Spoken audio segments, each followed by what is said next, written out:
Press Action Man Contest! You have been extremely outspoken about fighter treatment, fighter pay, and overall negotiations. With Dana White, Hunter Campbell testifying in front of Congress, what do you think is going to come for this, and do you think it's going to be anything beneficial for the fighters? Who knows, man? Like, politics are weird right now, especially in regards to the sport. I'm kind of one of those people who I do believe in, like, how fighters should be treated and whatnot.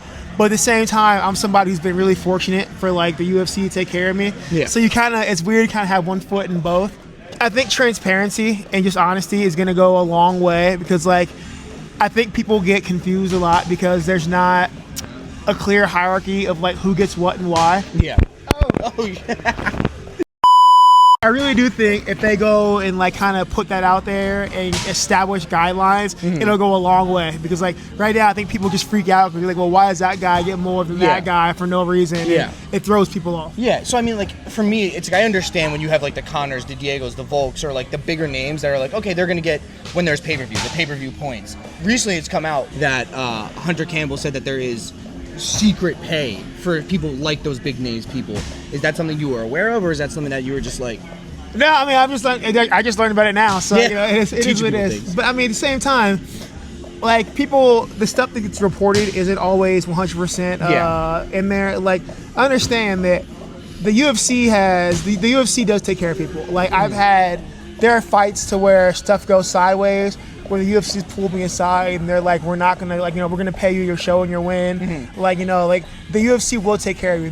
So I'm not surprised. There's a lot of, like, secret pay that goes on. And, like, we don't always go run around screaming, oh, they did this, this, and this. But Hunter and Dana, like, for me personally, have done really good stuff for me. And I know they've done a lot of stuff for other people. So there is a lot of behind-the-scenes pay that happens that, like, they don't get credit for. Yeah. But you gotta remember, when people don't see that, they just assume it's not happening. Exactly. Yeah, so people are reporting and getting upset about what they see and not what... Yeah. It's kind of like if you don't film yourself giving away money to the homeless, it didn't really happen. Exactly. Like, I remember with the whole Ben Askren thing, when Jake Paul made that whole statement when he was like, Dana White gave him nothing. None of these people like Dana or anyone stepping in, so I feel like I have to do something. And but then Dana was like, why would I not help? I usually don't talk about that stuff, but yes, I did. It happens, man. They don't run around saying it, but, like, there's a lot of stuff they do behind the scenes. So I'm kind of like, and on both sides to where you do want to see guys taken care of, and, like, at the same time, I understand a guy having his first fight in the UFC is not going to make 50 grand. I get that. Like, I'm not like, it's not going to happen. But at the same time, I understand there's room to grow.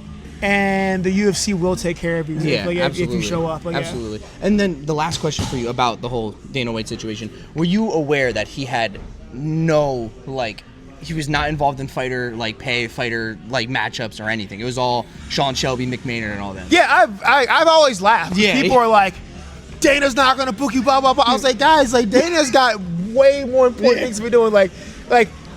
Dana doesn't. I've known for years. It's just funny because I always watch people get mad. Like, Dana's gonna do this, this, this. I'm like, Dana's off doing corporate stuff. Like, there are people whose jobs that fall to, like Sean and Mick, even Hunter sometimes when he needs to be involved. But, like, that's not a Dana White thing unless it's like a top thing. So I always laugh about it because people are like, Dana's gonna do this, this, and this. I'm like, Dana doesn't care. Like, Dana's like off making Paramount deals. Like, he doesn't care. He's not building cars anymore. I laugh. Yeah, no, I listen, when I heard that, it was one of those things where I was like, this is kind of like something that we should have known. But do you think that if he's not making these matches or completely hands-on, that at the press conferences or at, like, these events where they're asking these important questions about matchmaking and pay, it should be like a Mick Maynard or a Sean Shelby or Hunter Campbell? I think that even though Dana's not hands-on doing all the matches, I feel like he's pretty involved when things go down. Like, I'm pretty sure, like, him, Sean, and Mick all have a relationship together, so I'm pretty sure they go back and forth about what's going on. So, do I think he's building matches on his own? Not really. He's ambitious to do, but, like, I think he's aware. Like, he's still a dude. If you go down to the PI or whatever, you'll see him. His office is there. He's still around. He's still involved. Okay. He just, I think he's more, let me sign off and check the end product. I'm not going to do it from, like, the entry level to there. I got you. But that's any business, though. Yeah, like, exactly. What CEO is helping is, going to go do, like, day-to-day tasks. Like, yeah, you have to delegate your task, and that's something because, like, I think I made a whole video on it on TikTok. I made a whole video on it, and I was very critical of Dana, but I was kind of understanding. Like, you get to a point where it's like you have to delegate these things. I can't run a $1 billion company and know exactly who every single debuter is, prelimmer is. You have to delegate it, but isn't that the goal of a $1 billion company? I can delegate. I don't have to do it all anymore. Exactly. I hire other people to do it. Like, that's any company ever. Exactly. And then last question for you. You just had your last fight.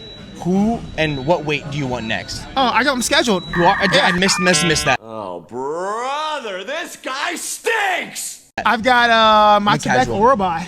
That's March 14th. That's a fucking banger. Yes, dude. we're 5 weeks out, and we are almost ready to go. So That's we're in good. shape now. Bro, how did I'm 5 weeks casual, out. Damn, ripped, like lean, ripped. Me too. Yeah, back at 170. I'm ready to go, man. I'm happy that you're going back down to 170. Yeah, I mean, I was never an 85er. No. I was just kind of hanging out there because I did well. Yeah. The goal was to fight and then go to 85, go back to 70. But we did too well at 85, so Yeah. we stayed longer than we should have. Yeah. Once you get ranked, everyone's big. Yeah. So I'm like, I can fight you all, but you're all 6'4" and like 230 pounds. Yeah. I'm 5'10". I weigh 200 pounds at my heaviest.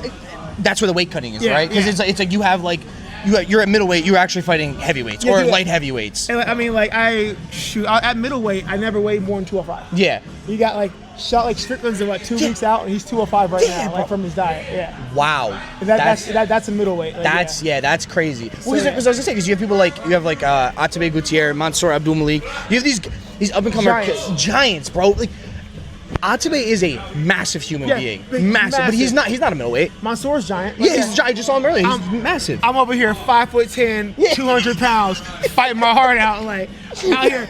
I'll tell you, like we always joke, like when we go out, obviously walk out to the arena, like I fight giants. Like, like, bro, like, let's go. I slay giants. Yeah, man. So hey, it's nice to be in a weight class where I'm not a midget. Yeah. Like in all forms. So Yeah, man. It's nice to be back. Yeah. Yeah. Hey, man, I do appreciate the time, and then I'm so excited for this. No man. problem at all. I'm I appreciate excited. you. Yeah, man. Thank you.